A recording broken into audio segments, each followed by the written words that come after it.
지난달 서울에서 빌라 1,456채가 경매에 나왔습니다. 18년 만에 가장 많은 건수였는데요.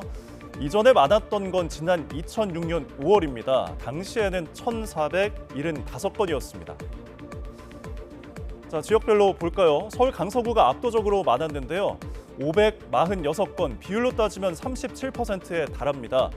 양천과 구로가 각각 100건을 넘었고요. 금천, 은평, 강북, 성북구가 그 뒤를 이었습니다.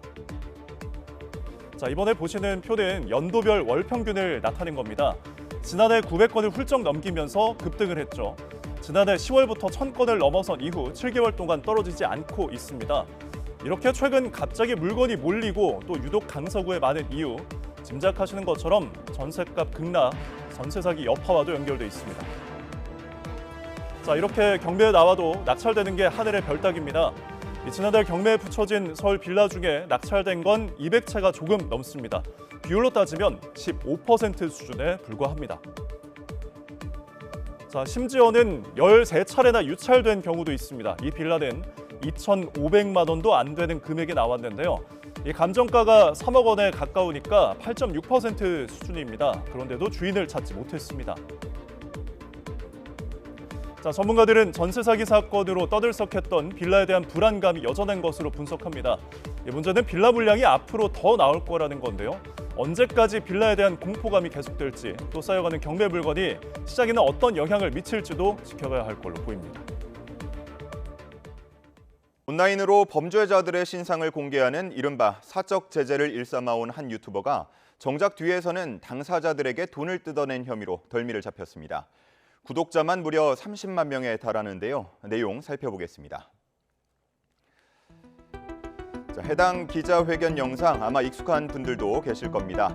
이른바 부산 돌려차기 사건 가해자와 같은 감방을 쓰면서 들은 내용을 폭로하며 얼굴을 알린 한 유튜버 엄모 씨입니다.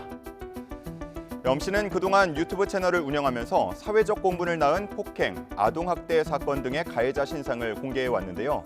구독자만 무려 30만 명에 이르렀습니다. 그런데 해당 유튜버, 최근 공갈과 명예훼손 혐의로 구속 상태로 재판에 넘겨졌습니다. 매체를 통해 많이 알려졌던 이른바 압구정 롤스로이스 사건 가해자와 또 다른 범죄 의혹을 받는 가해자 지인에게 폭로 방송을 하지 않는다는 조건으로 무려 3억 원을 뜯어낸 것으로 조사 결과 밝혀진 겁니다. 엄 씨는 다른 사건 가해자 등 2명으로부터도 비슷한 수법으로 1억 8천만 원 상당을 받아낸 것으로 확인됐는데요. 현재 해당 채널에 올라온 영상 대부분은 내려진 상태입니다. 정의를 외치며 뒤로는 금전을 갈취한 혐의, 법정에서는 어떤 판단을 내릴지 주목됩니다. 네, 다음 소식입니다. 정부가 의료 공백 사태에 초강수를 택했습니다. 이르면 다음 달부터 외국인 의사들도 우리나라에서 의료 행위를 할 수 있도록 길을 열어줄 예정입니다. 외국 의사의 활동 범위, 지금과는 어떻게 바뀌게 될까요?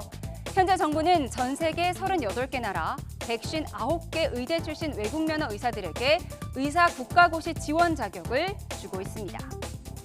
외국 의대 졸업생도 국내 의사 국가시험을 통과해야 하는데요. 의료법 시행규칙 개정안이 시행되면 국내 시험을 통과하지 않아도 외국 의사 면허를 소지하고 보건복지부 승인을 받으면 국내 진료 자격이 생깁니다. 다만 지금은 한 번 시험을 통과한 의사가 계속 국내 진료를 할 수 있지만 개정안 시행 이후에는 보통 6개월 정도인 계약 기간 내에만 국내 진료를 할 수 있게 됩니다.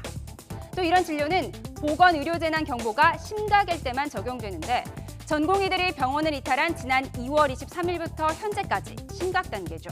그러니까 법적 절차만 거친다면 당장이라도 외국 의사가 들어올 수 있다는 이야기입니다. 다만 대학병원에서 전문의의 지도 감독 아래에 의료 행위를 하는 경우에 한정한다는 방침인데요. 공백이 가장 큰 전공의와 전임의 인력부터 보충하려는 의도입니다.